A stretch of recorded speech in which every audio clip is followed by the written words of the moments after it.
Leo Laporte, the tech guy. 8888 Ask Leo. That's the number if you want to call in. Although I think this week we're just... Do you take calls? You're taking calls? We do normally take calls if people want to call and talk to LeVar, Burton, and Brent Spiner, who are here. Jordy and Data. Together again. Together again from... It was TNG, right? Yes. The Next Generation. And we were talking about 3D televisions. That's one of the big things here at CES. And, of course, we talk from the point of view of... viewers who have to sit on the couch wearing glasses. Right. Well, you know a little bit about wearing glasses. I know a little bit about the wearing of glasses. And I'm wondering, from a performer's point of view, what you guys think of 3D TV. Well, it doesn't really change anything. The acting is the same, except the camera has two lenses, right? Exactly. So they occasionally ask you to throw things at the lens. Well, not if they're smart.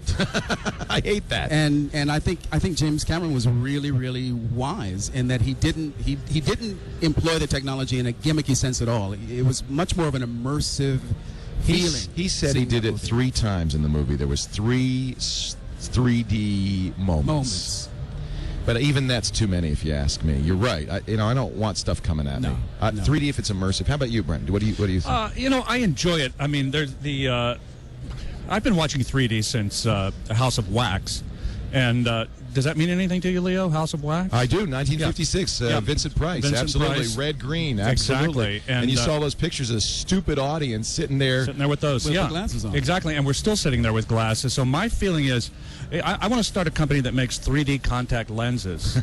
So that actually a good it's business. not a bad idea, That's really. A great idea. You know what will happen is somebody will do 3D LASIK, and then I'll be out of business. No, that's bad. Right. The whole world will be fuzzy from that. From then on. We were talking before and during the break, and you said that, and I didn't realize it. I asked about motion capture and the new movies where you're working really not on a set, but you're working, and they call it as performance volume these days.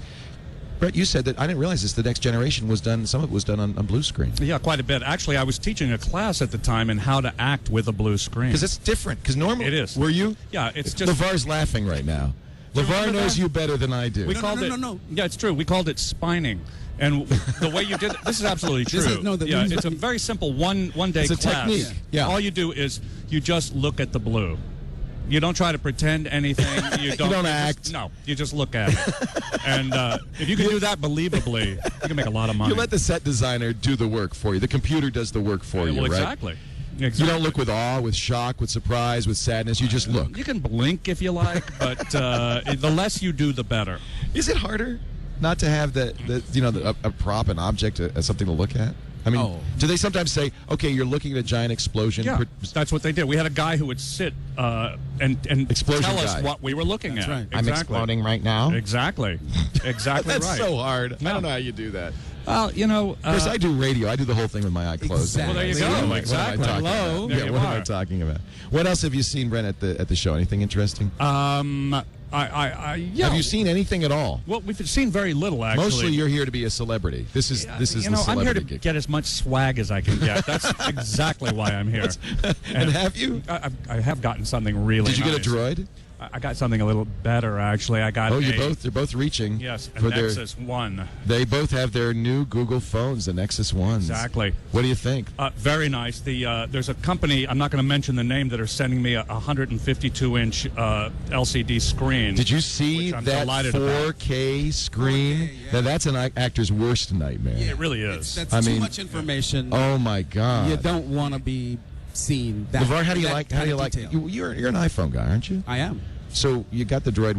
Got it last night. I really haven't had a chance to play with it, but I'm really excited about checking out the Android technology. I ordered it that Tuesday at the press conference. Right. Immediately ordered it. And I'm sure it's waiting for me when I get at home. Yeah. I can't wait. It's cool. It's very nice. We've had a brief look at it, but it's really very impressive. When I set it up earlier this morning, I was amazed, and when I signed in to my Google account, I was amazed. It's all in there. It's all in there. My calendar, my contacts.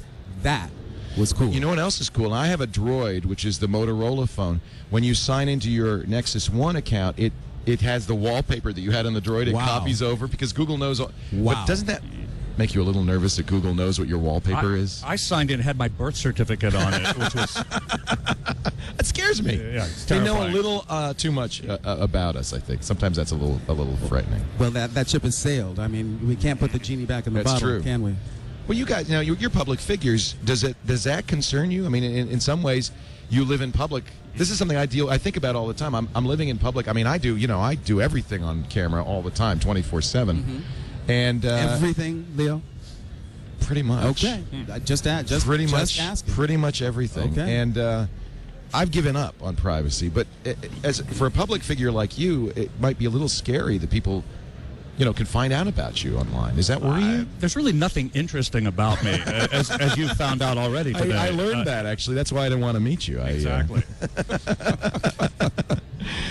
Anyway, it's so great to talk to you. You guys are fantastic. You got a great sense of humor. And I was asking in the break, of course, does it bug you that you're so associated with Star Trek? And I guess it doesn't, does it? No. And I was thinking back, I spent 6 years on a TV show, and you spent 7 on The Next Generation. Right.